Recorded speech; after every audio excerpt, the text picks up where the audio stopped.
नमस्कार मित्रांनो, पुढील प्रोमोमध्ये तुमचं सर्वांचं स्वागत आहे. कारण तुम्हाला पुढील प्रोमो आवडत असेल तर आपल्या चॅनलला आत्ताच सबस्क्राईब करा, लगेच करा आणि बेल आयकॉनसुद्धा दाबायला विसरू नका. तर आता इकडे पप्प्या पूर्वा मॅडमला चहा घेऊन पोलीस स्टेशनमध्ये जातो आणि पूर्वा मॅडम पप्प्याला म्हणते, "हे पाय पप्प्या बघ, तू माझं एक काम ऐकत असेल तर मी तुझ्यावरचे सारे गुन्हे माफ करेल आणि आता पप्प्या पूर्वाच्या बाजूला होईल का?" तर पप्प्या म्हणतो, "बोला ना मॅडम, तुम्ही जे म्हणत असाल जे कराल माझे गुन्हे म्हणजे माझ्या केसेस वापस घेत असेल तर मी तुम्ही जे म्हणता ते करायला तयार आहे." पप्प्यासुद्धा राजी झालेला आहे. आता खरंच पप्प्या सत्याच्या बाजूला होणार का? म्हणजे पुरावाच्या बाजूला होणार आणि सत्याचा दुश्मन बनणार का? तर आता हेच वेगळं ट्विस्ट कहाणीमध्ये पाहायला भेटणार आहे. कारण आता इकडं पूर्वा आणि पप्प्याच्या डोक्यामध्ये वेगळंच भूत घालून पप्प्याला आपल्याकडून करून म्हणजे पूर्वा मॅडमच्या बाजूला करून घेतलं इन्स्पेक्टर मंजू आणि सत्या हे दोघंजणं आता एका साईडनं झाले आणि पप्प्या आता पूर्वाकडून झालेला आहे. तर सत्या पप्प्याच्या टपरीवरती येऊन बसतो आणि सत्या पप्प्याला म्हणतो, "पप्प्या कसा पूर्वा मॅडमच्या नाकामध्ये आपण दम आणलेला आहे, तर पूर्वा मॅडम आपल्याला काय करणार काय नाही." तर आता पप्प्या सर्व काही ऐकून घेतो. कारण पप्प्या आता पूर्वा मॅडमच्या बाजूला असतो. तर पप्प्या पूर्वा मॅडमच्या विषयी भलतंच काही सत्याला सांगतो आणि सत्याच्या मनामधलं उकळून घेतो आणि पूर्वा मॅडमला जाऊन सांगतो, का मॅडम असा-असा यांच्या दोघांमध्ये प्लॅन चालू आहे. कारण तुम्ही इथून कसं तुमची बदली करून देण्यात येईल, असं-तसं करण्यात येईल. असं सर्व काही एकाचे दोन पप्प्या सांगतो.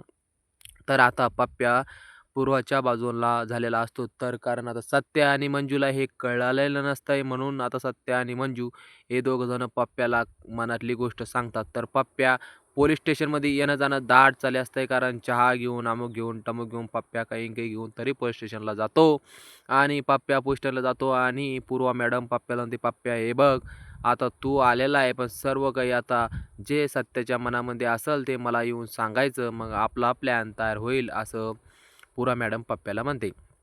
तर मित्रांनो इकडे इन्स्पेक्टर मंजू म्हणते पप्प्याला, "पप्प्या इकडे." तर पप्प्या म्हणतो, "बोला ना सिस्टर." तर "कुठे गेलता?" तर पप्प्या म्हणतो, "मॅडमला चहा घेऊन गेलतो पूरा मॅडमला." तर इकडे ती सत्या आणि म्हणजे आपली मंजू आणि पप्प्या हे दोघंजण हसत असतात. तर हे मोठ्याने हसत, हसत, हसत, हसत बाहेर येतात. तर तिथे सत्या टपरीवरती येऊन बसलेला असतो. सत्या म्हणतो, "काय पप्पू सेठ, आता तुमचे येणं-जाणं पोलीस स्टेशनमध्ये फारसं वाढलेलं आहे." तर पप्प्या म्हणतो, "हो ना. आता मी पूरा मॅडमला चहा घेऊन गेलेलो होतो आणि पूरा मॅडमला चहा दिला आहे. आपला बिझनेस एकदम ओके चाललेला आहे. कारण आपण जो बी बिझनेस करतो तो बिझनेस टकाटक चालतो." कारण पप्प्या असं म्हणतो. पप्प्याची टपरी. तर सत्या म्हणतो, "बघ ना, मॅच तुला दिलं ना प्लॅन की तू पोलीस स्टेशनच्या बाहेर टपरी टाक म्हणून तुझी टपरी चालेल." असं सत्या पप्प्याला म्हणतो. पप्प्या म्हणतो, "हो ना सत्या, तू जे बोलला ते खरंच होतं आहे. कारण तू एक नंबर माणूस आहे. कारण आपला दोस्तीमध्ये तू एक नंबर आहे." तर असा म्हणतो आणि पप्प्या आपल्या टपरीमध्ये येऊन बसतो. पप्प्या गुणगुणामध्ये गाणं म्हणतो. तिथल्यात पूर्वा मॅडम पोलीस स्टेशनमधून बाहेर येतात आणि गाडीमध्ये बसून कुठंतरी चाललेल्या असतात. कारण हे सर्व काही होताच. आता पप्प्या म्हणतो, "आता ही कुठं चालली असेल पूर्वा? तर ह्या मॅडमनं तर आपल्याला काही सांगितलं नाही की सत्यावर ध्यान ठेव का काय असं तसं त्यांचं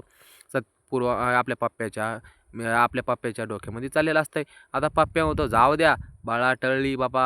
ही मॅडम काहीच्या काही सांगते आणि काहीच्या काही करते असं पप्प्याला वाटतंय." तर आता पप्प्या पूर्वा मॅडमच्या बाजूनं झालेला असतो आणि इकडं सत्य आणि मंजूचं ऐकून घेतो आणि पूर्वा मॅडमला जाऊन सांगतो. तर तुम्हाला आपला व्हिडिओ आवडला असेल तर आपल्या व्हिडिओला लाईक करा, शेअर करा, कमेंट करायला विसरू नका. धन्यवाद.